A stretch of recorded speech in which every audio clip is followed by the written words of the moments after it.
नदी पे बने 6.25 किलोमीटर लंबे पुल का उद्घाटन किया। ये पुल राजधानी ढाका को पिछड़े हुए दक्षिण पश्चिमी इलाकों से जोड़ेगा। ये पुल एक चीनी कंपनी ने बांग्लादेशी इंजीनियरों की मदद से तैयार किया है। इसके लिए पैसा असल में विश्व बैंक ने देना था, मगर करप्शन के आरोपों की वजह से विश्व बैंक ने हाथ खींच लिया। तो प्रधानमंत्री ने ऐलान किया कि बांग्लादेश अब अपने पैसे से ये पुल बनाएगा। और आज जब लाखों लोगों के लिए लाभदायक इस पुल पे रेल और रोड ट्रैफिक खोल दी गई है, तो इस मेगा प्रोजेक्ट को बांग्लादेश का कौमी गर्व बताया जा रहा है।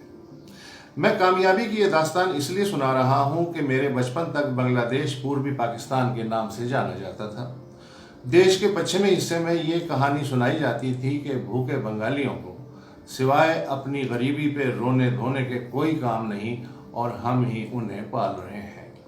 बांग्लादेश की आज़ादी के कई वर्ष बाद तक पाकिस्तान में जनता को यही छवि दिखाई जाती रही, मगर आज हमारे सोशल मीडिया और चैनलों पे कोई ना कोई ये बात कर ही देता है कि बांग्लादेश 50 वर्ष में हमसे कितना आगे निकल गया और हम 75 वर्ष बाद भी एक के बाद दूसरी दलदल में फंसते जा रहे हैं। जब पूर्वी पाकिस्तान बांग्लादेश बना तब वहाँ की जनसंख्या 7.5 करोड़ और पश्चिमी पाकिस्तान की आबादी 4.5 करोड़ थी। आज बांग्लादेश की आबादी 15.5 करोड़ और पाकिस्तान की 22 करोड़ है। 20 वर्ष पहले एक पाकिस्तानी रुपए के 1.25 बांग्लादेशी टके मिलते थे। आज पाकिस्तानी रुपया आधे टके से भी कम के बराबर है। बांग्लादेशी खजाने में 38 बिलियन डॉलर पड़े हुए हैं और हमारे मुद्रा भंडार में इस वक्त 9 बिलियन डॉलर है।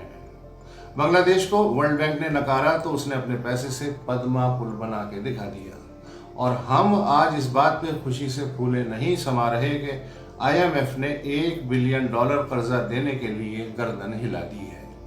ये खबर मिलने के बाद चीन ने भी लगभग 2.5 बिलियन डॉलर का कर्जा दे दिया है और अब सऊदी अरब भी शायद 3 बिलियन डॉलर पाकिस्तानी बैंकों में डिपॉजिट करवा दे और तेल भी उधार पे मिलता रहे।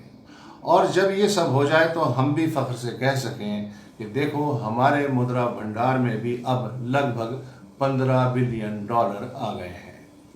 मगर इस उधारी गर्व के लिए आम व्यक्ति को भारी कीमत चुकाना पड़ रही है।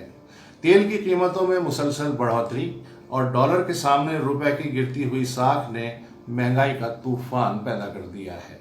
इस वक्त जिसकी पगार 50,000 है वो भी पेट्रोल की कीमत दुगनी होने के बाद अपनी मोटरसाइकिल को किक लगाने से पहले 2 बार सोचता है कि जाऊं या फिर बस में लटक जाऊं। अंदाजा कीजिए कि जिसकी पगार 20,000 या उससे भी कम है और उसे कम से कम 4 लोग पालने हैं, वो किस विडंबना से गुजर रहा होगा।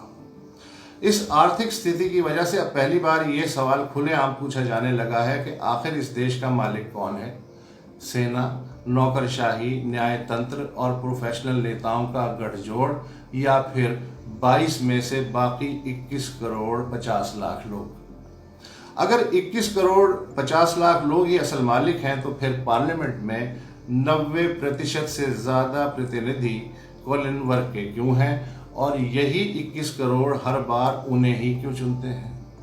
अपने में से किसी मजदूर, किसान, क्लर्क, दुकानदार या सिपाही को पार्लियामेंट में क्यों नहीं भेजते। मगर सिस्टम कुछ ऐसा मुश्किल और महंगा बना दिया गया है कि चुनाव की दौड़ में आम आदमी एक दिन भी नहीं टिक सकता और यूं हर बार चुनाव का अपहरण हो जाता है और जो ताकतवर लोग ये चुनाव जीत भी जाते हैं वो अपने से ऊपर वाले मजबूतों और माफियाओं की सहूलतें देने वाले कानून बनाते हैं। यानी पार्लियामेंट उन लोगों के लिए कानून बनाती है जो पार्लियामेंट में शायद कभी नहीं आ सकेंगे।